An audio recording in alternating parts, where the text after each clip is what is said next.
नमस्कार, मैं हूं उमेश कुमार साहू। स्वागत करता हूं आप सभी का आपके अपने YouTube channel HK knowledge and more पर। आज मैं एक बहुत ही महत्वपूर्ण टॉपिक के बारे में चर्चा करने जा रहा हूं जो आपको फ्रंट पेज में ही दिखाई दे रहा होगा। आज मैंने इसको अलग तरीके से आपके लिए तैयार किया है। दरअसल बात यह है कि मैं बताना नहीं चाहता था, लेकिन आपको बता देता हूँ।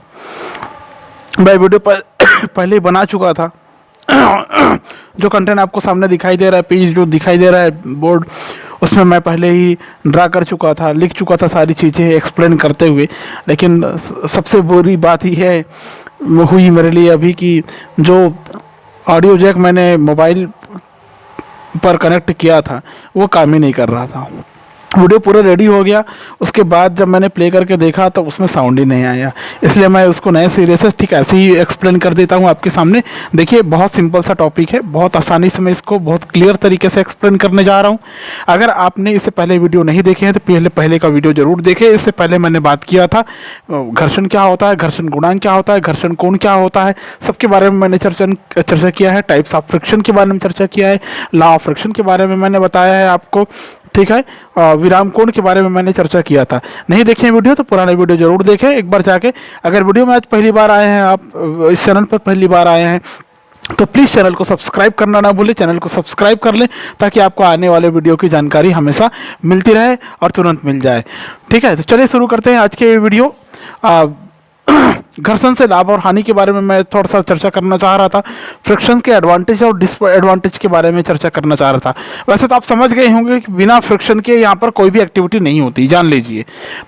अगर एक वस्तु है और दूसरी वस्तु वहाँ पर सर्वाइव कर रही है तो मतलब जान लीजिए वहाँ पर फ्रिक्शन होगा, वहाँ पर घर्षण होगा। विदाउट घर्षण वो दोनों में एक्टिविटी नहीं हो सकती, दोनों में क्रियाशीलता नहीं हो सकती, दोनों में कोई कार्य नहीं हो सकता, ठीक है। तो मैं पहले बात करता हूँ एडवांटेजेस के बारे में, क्या क्या लाभ होते हैं इसके जो लाभ है वो बहुत सारे लाभ है। समझ सकते हैं कि इन ऑन दिस अर्थ और यूर एटमॉस्फेयर और आवर एटमॉस्फेयर, जितने भी प्रकार के एनिमल्स हैं, जितने भी प्रकार की वस्तुएं हैं, सभी फ्रिक्शन से होने वाली क्रियाविधि से ही संचालित होती है। मतलब फ्रिक्शन के कारण ही वो कहना चाहिए लोकोमोट होते हैं, ग्रो करते हैं, गति करते हैं और इधर उधर मूवमेंट करते हैं। तो फ़ायदा देखिए क्या क्या है।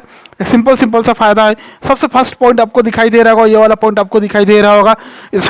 इसमें लिखा है कि पैर के तल और ज़मीन के मध्य में घर्षण होता है, जिसके कारण हम चलने में सफल होते हैं।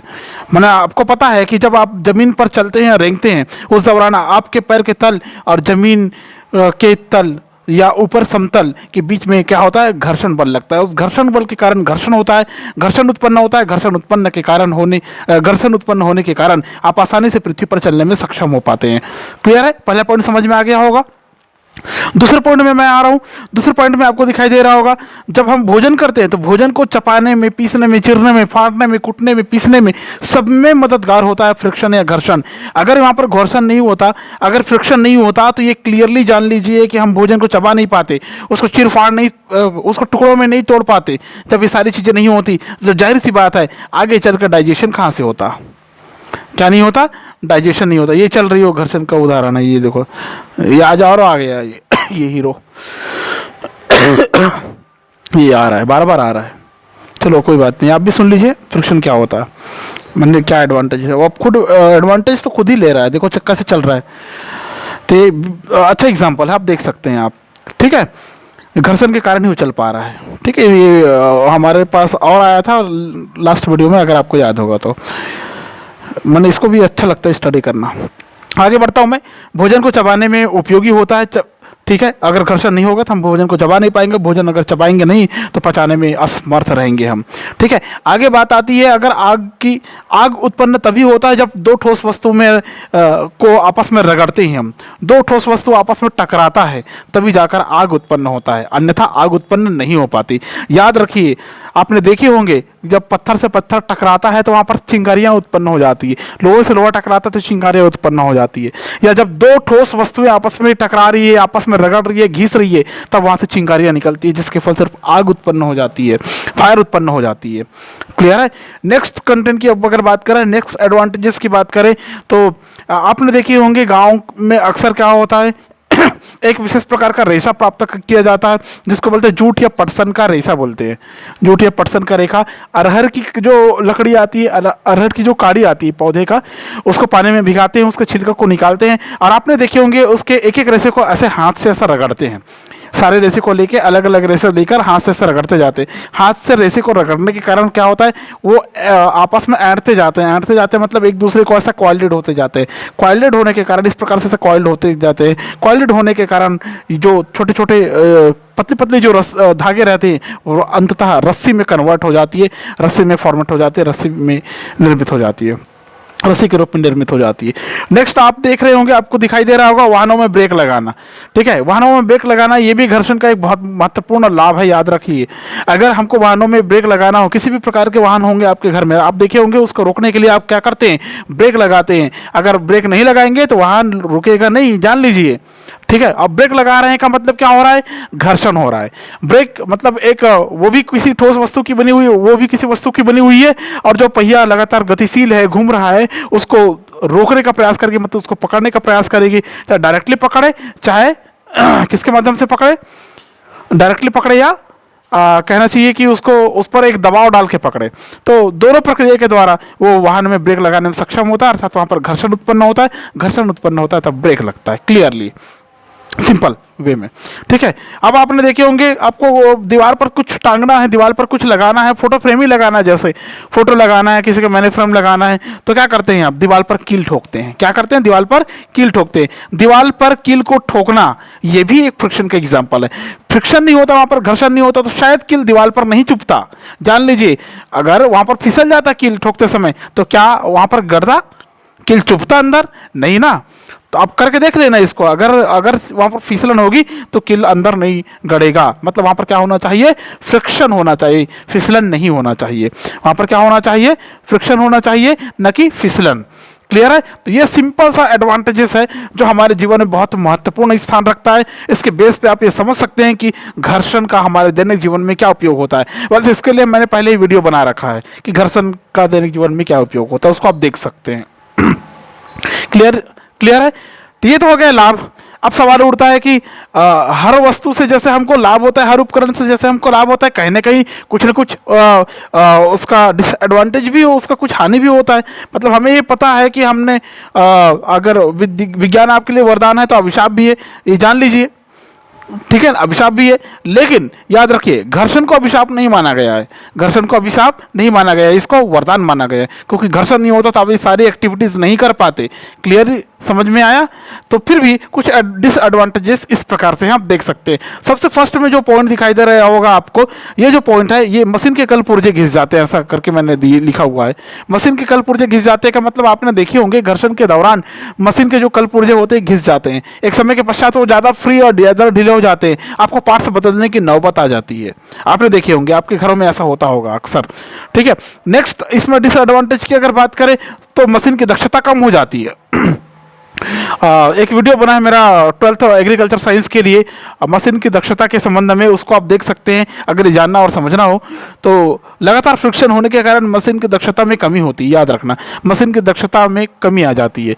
कल पुर्जे घिस जाते हैं, इसलिए कहीं ना कहीं प्रोडक्टिविटी भी उसकी कम हो जाएगी। ठीक है, तो उसकी दक्षता क्या हो जाएगी, कम हो जाती है। क्लियर है। नेक्स्ट आता है मशीन को दी जाने वाली ऊर्जा। मशीन को दी जाने वाली ऊर्जा इस फ्रिक्शन के कारण ही उष्मा में कन्वर्ट हो जाती है, उष्मा के रूप में व्यय हो जाती है। ये व्यय खर्च हो जाती है, याद रखिए इसको, क्या हो जाती है, व्यय या खर्च हो जाती है। मशीन को दी जाने वाली ऊर्जा का कुछ हिस्सा उष्मा ऊर्जा के रूप में व्यय हो जाती है, खर्च हो जाती है। और यही कारण है कि किसी भी मशीन की दक्षता 100% नहीं हो सकती। क्यों नहीं हो सकती, क्योंकि पहले तो ये समझ लीजिए कि उसकी कुछ मात्रा जो ऊर्जा के रूप में हम दे रहे हैं वो उष्मा में परिवर्तित हो गई है। ठीक है, अब जितना बचा उतना कार्य में परिवर्तित होगी, मतलब जितना हमने दिया उतना कार्य में परिवर्तित हुई क्या, नहीं, क्योंकि कुछ खर्च हो गई। क्लियर है। तो ये हो गया एडवांटेजेस और ये था आपका डिसएडवांटेजेस। डिसएडवांटेजेस को दूर करने के क्या उपाय है, अब देखिए। अब दूर करने के उपाय का मतलब अब हमारे पास जो मशीन है, कल पुर्जे, अपरेटस उपकरण है, वो क्या हो रहा है, घिस रहा है, उसकी दक्षता कम हो रही है, ऊर्जा व्यय हो रही है। तो क्या करेंगे, हमको जानना चाहिए मेथड ऑफ रिड्यूसिंग फ्रिक्शन, घर्षण को कम करने के उपाय जानना चाहिए। ठीक है ना, घर्षण को कम करने के उपाय जानना चाहिए। क्या क्या उपाय हो सकते हैं इसके? आपके घर में कई तरह के उपाय किए जाते हैं, आपने देखे होंगे। जैसे कोई ठोस सतह है, पहले में आ रहा हूं मैं, जैसे कोई ठोस सतह है उसको रेगमल से घिसकर पॉलिश करके चिकना बनाते हैं ताकि वहाँ पर घर्षण कम हो। घर्षण कम होने से जो ठोस सतह है उसकी लाइफ बढ़ जाती है, दूसरे सतह के संपर्क में अगर है तो उसकी लाइफ क्या हो जाती है? बढ़ जाती है। मतलब वो आसानी से ज़्यादा समय तक आपको लाइफ देने वाली रह सकती है। क्लियर है? समझ में आया? पहला क्या है? और ठोस सतह को रेगमल से घिसकर क्या कर देते हैं, उसको उसमें पॉलिश लगा देते हैं, फिर बाद में पॉलिश लगाने से चिकना हो जाता है, जिससे घर्षण कम हो जाता है। क्या कम हो जाता है? घर्षण कम हो जाता है।